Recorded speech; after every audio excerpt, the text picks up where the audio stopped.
शहीद आयतुल्लाह मुर्तजा मुताहरी की, कि जिसका उन्वान है दास्तान रास्तान, वाकयात की सूरत में, स्टोरीज की सूरत में बहुत कुछ उन्होंने बयान कर दिया। और अखलाकी एतबार से बहुत ही बेहतरीन सिलेक्शन आगा मुताहरी ने जिस वाकये को पिक किया है, बहुत गौर व फिक्र के बाद उन्होंने उसे पिक किया है। उसमें भी ज्यादातर आप देखेंगे छठे इमाम से मुताल्लक बातें। उसी के अंदर आगा मुताहरी ने मंजर कशी की है कि छठे इमाम का जमाना है और जरा आप देखिए क्या हो रहा है। छठे इमाम एक शख्स के बारे में सुनते हैं कि साहब ये बहुत ज्यादा मुकद्दस है, बहुत ज्यादा अल्लाह से करीब है। अब इमाम कहते हैं कि मैंने सोचा कि क्यों ना मैं इसको ऑब्जर्व करूं, क्या इसका तरीक़ेकार। एक तो वो तजस्सुस है ना कि जिसके बाद आप घर के अंदर झांकने लगे, उसकी तो इस्लाम इजाजत ही नहीं देता, उसकी तो इस्लाम परमिशन नहीं देता। भाई दीवार के अंदर जो हो रहा है, दरवाजे के अंदर जो हो रहा है, वो उसका पर्सनल मैटर है, आपको कोई हक नहीं है कि आप उसके अंदर इंटरफेयर करें, पेनिट्रेट करें। लेकिन जो सड़क पर हो रहा है वो तो पब्लिक प्लेस है। ये वो मकाम है कि जहां पर आप किसी को ऑब्जर्व करने से रोक तो नहीं सकते कि भाई दूसरे के अमल को जो वो खुले आम अंजाम दे रहा है आप ऑब्जर्व कर रहे हैं। छठे इमाम ने कहा, मैंने सोचा मैं देखूं इसकी शोहरत है, जेन्युइन है, या अवामुन नास के अंदर तो बहुत सारी चीजें ऐसे ही मशहूर हो जाती हैं।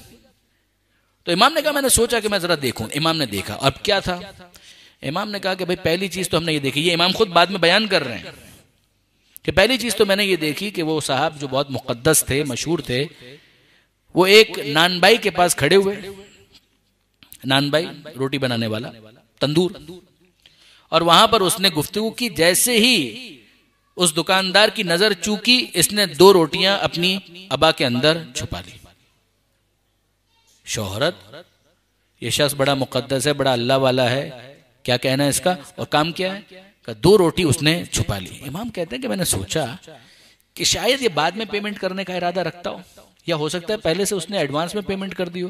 फिर मैंने सोचा अगर ऐसा उसको करना होता तो नजर चूकने का इंतजार क्यों किया, फिर तो छुपाने की कोई जरूरत नहीं थी। हर जगह इल्म इमामत को मत ले आइएगा, वो अपने मकाम पर, मगर बाज़ाहिर ज़ाहिरी एतबार से रोल मॉडल इसी तरह से इमाम है कि जिंदगी गुजार के दिखाते हैं।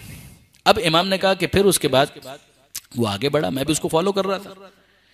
फल फरोश, फल बेचने वाला, उसके ठेले पर वो खड़ा हो गया, बातें की, और जब वो इधर उधर देखने लगा तो फिर 2 अनार उसने वहां से भी अपनी अबा के अंदर छुपा ली।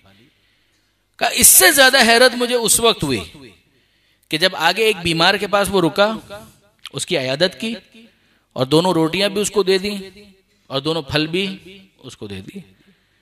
कुछ देर के बाद इमाम ने उसको अप्रोच किया, एक्सेस किया, और उसके बाद कहा कि भाई आज मैंने एक बहुत अजीब सी चीज तुमसे देखी, कुछ उसके बारे में समझाओगे कि क्या कर रहे थे, क्या देखा तुमने।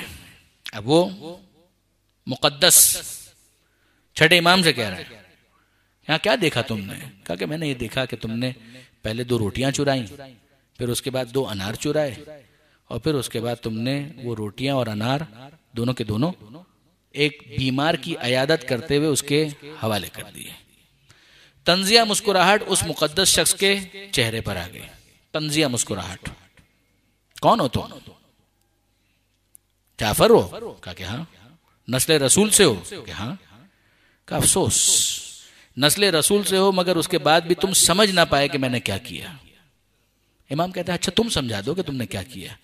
कहा मैंने तो कुरान की आयत पर अमल किया है। अब जरा सुनिए, कल जो मैंने बात जहालत और जाहिलियत की थी वो आप अपने अंजाम तक पहुंच रही है कि मैंने तो कुरान की आयतों पर अमल किया। कैसे अमल किया बताओ तो सही, समझाओ तो सही, कौन सी आयत पर अमल किया। कुरान के अंदर खुदा ने नहीं कहा कि मन जा बिल हसना फलहु अशरु अमसालिहा, कि अगर कोई एक नेकी करता है तो उसे 10 बराबर मिलता है। कहा बिल्कुल है कुरान की आयत। कहा ये भी है कुरान के अंदर मन जा बिस्सय्यिअह, कि अगर कोई एक बुराई करता है तो उसे एक ही रिकॉर्ड किया जाएगा। कहा कि हाँ ये भी कुरान के अंदर है, तुम अपने अमल को तो जस्टिफाई करो। कहा बिल्कुल सामने का हिसाब किताब है। अकाउंटिंग शुरू कर दी उसने कि अब आप कैलकुलेटर ले लीजिए और हिसाब किताब जोड़िए। अकाउंटेंट का जॉब है कि वो फैसला करे कि बैलेंस शीट के अंदर आखिर में बचता क्या है। तो उसने कहा कि देखिए सीधा सीधा हिसाब किताब है, मैंने 2 रोटियां चुराई, ये 2 बुराइयां हो गई तो 2 गुना रिकॉर्ड में आएंगे। फिर उसके बाद 2 फल मैंने चुरा लिए तो 2 और बुराइयां रिकॉर्ड में आएंगी। 2 + 2 = 4, 2 + 2 4। फिर उसके बाद मैंने क्या किया, उन चारों को ले जाकर मैंने हवाले कर दिया एक बीमार के, ये नेकी हो गई। 4 × 10 = 40, 40 - 4 = 36। आप बैलेंस शीट के अंदर आप देख लीजिए, लॉस के अंदर कुछ भी नहीं है। वो 4 जो गुना थे वो एडजस्ट हो गए, और जो नेकियां थी 40, उनमें से 4 माइनस कर दीजिए, 36 नेट रिजल्ट है। ये है प्रॉफिट। मेरा बैलेंस शीट का मामला है, खुदा तक पहुंच गया, फरिश्तों ने लिख भी लिया होगा। अब छठे इमाम ने उससे कहा, अफसोस तेरे हाल पर, सकलत का उम्मो का। ये बहुत सख्त है तहजीब आले मोहम्मद के, तो तेरी माँ तेरे मातम में बैठे। अब आप गौर कीजिए, वो अकाउंटेंट है और इमाम चार्टर्ड अकाउंटेंट है, तो वो तो अपनी अकाउंटिंग करके बैठा। अब इमाम ऑडिट करते हैं और कहते हैं कि जरा देखो तो सही कि तुम कह क्या रहे हो। इमाम कहते हो कि इतना तो तुम, कहते हैं कि इतना तो तुमने खुद मान लिया, अल्फाज मेरे मतलब इमाम का, इतना तो तुमने मान लिया कि वो जो 2 रोटियां तुमने चुराई ये 2 गुना हुए, उसके बाद 2 फल चुराए ये भी 2 गुना हो गए, 2 × 2 = 4, यहां तक तो ठीक है। अब उसके बाद एक बात बताओ, क्या कुरान की ये आयत तुमने नहीं पढ़ी, इन्नमा यतक़ब्बल अल्लाहु मिनल मुत्तक़ीन, अल्लाह तो कबूल ही मुत्तक़ीन से करता है। चोरी करने के बाद तुम्हारा तकवा तो रुखसत हो गया, तुम्हारा तो वो माल ही नहीं है कि जिसके ऊपर तुम तसर्रुफ कर रहे हो। हलवाई की दुकान पर नाना जी का या खाला जी का, मैं माफी चाहता हूँ, उर्दू के अंदर मैं बहुत ज्यादा वीक हूँ, बहरहाल मेरी जबान तो है नहीं, लिहाजा अगर कोई गलती कर जाऊं तो अहले जबान जितने भी हैं उनसे माजरत के साथ। मगर हलवाई की दुकान पर वो नाना जी का फातिहा तो नहीं होगा कि वहां पर मैंने तो बीमार को दे दिया, कहा इन्नमा यतक़ब्बलुल्लाहु मिनल मुत्तक़ीन, अल्लाह तो मुत्तक़ीन से कबूल करता है। ये तुमने क्या किया, जो चोरी की है वो गुनाह हो गया, वो 4, माल तुम्हारा नहीं था, मालिक की मर्जी के बगैर तुमने तसर्रुफ कैसे किया, तो उसका नतीजा क्या निकला कि 4 वो गुनाह जो चुराने की वजह से तुम्हारे नामा अमाल में लिखे गए, और यही 4 तुमने मालिक की इजाजत के बगैर तसर्रुफ किया, तो 4 × 4 = 8।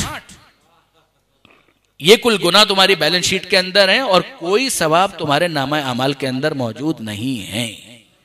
अब आप गौर फरमाइए बरादरान अजीज, छठे इमाम जब इसको बयान कर रहे थे तो इमाम ने उस वक्त कहा कि ये हैं ऐसे अफराद खुद भी गुमराह होते हैं, वह मुज़ल्लून, और दूसरों को भी गुमराह करते हैं।